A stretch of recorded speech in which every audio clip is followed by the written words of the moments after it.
Hey guys, Derek and Michelle Curlew here. We just started our transformation challenge at our fitness boot camp, and we always get a lot of questions whenever we start any new challenge, and we want to go over those questions with you today. And they apply for any type of everyday weight loss, health, fitness, kind of everything all together. So Michelle's going to read our questions for us. What do we have first? Okay, first question. How much water do I drink? All right, so on a daily basis, the recommendation would be whatever your body weight is, drink half of that in ounces of water. So if you weigh 200 pounds, 100 ounces would be your minimum. Now from there, any strenuous exercise or anything else where you sweat, you should add 20 ounces for every half hour. Beyond that, for every caffeinated beverage you drink, you should also replace that. So if you drink 20 ounces of coffee, replace that with an additional 20 ounces of water. What do you got next? So what would you say would be average, though, out of that whole answer? The best, per day for each person would be about 5 ounces every hour you're awake. If you're awake 15 hours, that's going to be about like 75 ounces, and then you can add on from there. Okay, great. Hey. Thanks. All right, second question. Can I switch out food or meals on Okay. this? Yeah, so any meal plan that we write up, food is food, guys, again. So once we're teaching you principles of what food does, it doesn't matter about tricks and gimmicks and stuff like that. So really, if there's a protein, you can replace with any other protein. If there's a carb, you can replace with the carb. If there's a fat, replace with the fat. All right, third question. Can I still drink or use my coffee creamer in my coffee? Oh, that's the one that beats people up. All right, guys, with coffee creamer, every tablespoon of coffee creamer that you add in of like a Coffee Mate or International Delight, just 1 tablespoon is going to be about 6 grams of sugar and an additional, so much sugar, and like 3 grams of fat. Now, if you do a half and half, 2 full tablespoons is going to give you only just 3 grams of fat, basically no sugar or 1 depending on the brand. So I would recommend going half and half. If you need to add some sweetener, I would recommend Splenda or stevia. Now, if you're saying that's bad for you and all that kind of stuff, diabetes and sugar is the worst thing for you, so choose your evils. Choose wisely. All right, next question. Oh, the intermittent fasting question. Oops. So when should I put my 8 hours of intermittent fasting? She read that silently to me.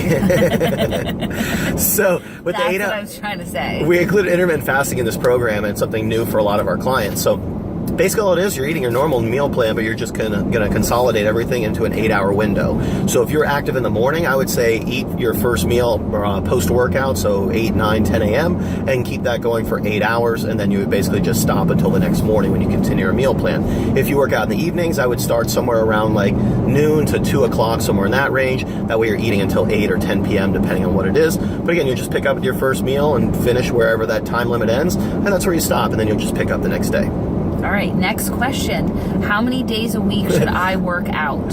All right, so for beginners, for advanced, for everything, I would always suggest recommending going with 4 days a week. 4 days a week is going to be a good thing to kind of just keep as like your baseline. And the reason why I recommend that is because stuff's always going to come up and happen. So if you happen to miss a day and you still get 3 days, you've still had a great week.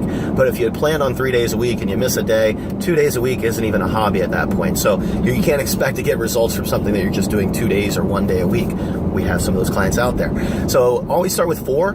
I would always aim Monday through Thursday. Try and make it that you're going every single day, Monday through Thursday, because then if you're feeling great on Friday, you can go again. If you feel great on Saturday, you can go again. You can always do something on Sundays. So I would always recommend starting with 4 days a week, and you can either add from there, or if worst case something happens, you're still got 3 days in for the week.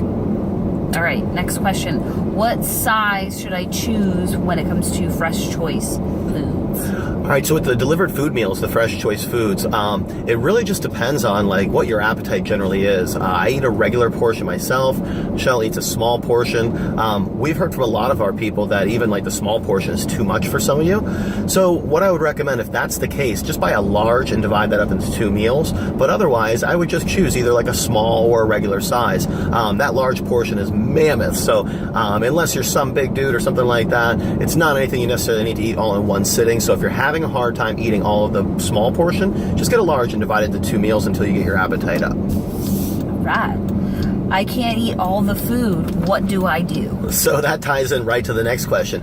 So if you can't eat all the food, guys, your best... I don't have that issue whatsoever. I want to eat all the food. I want to eat more food. So all the time. With the food, the whole idea is you still want to eat on your schedule, okay? So when you're eating on your schedule, that's going to at least keep your metabolism stimulated and spiked throughout the day. Just eat whatever you can, even if it's just a few nibbles, but you just want to make sure you're getting some food in your belly at that time to keep your metabolism going. All right.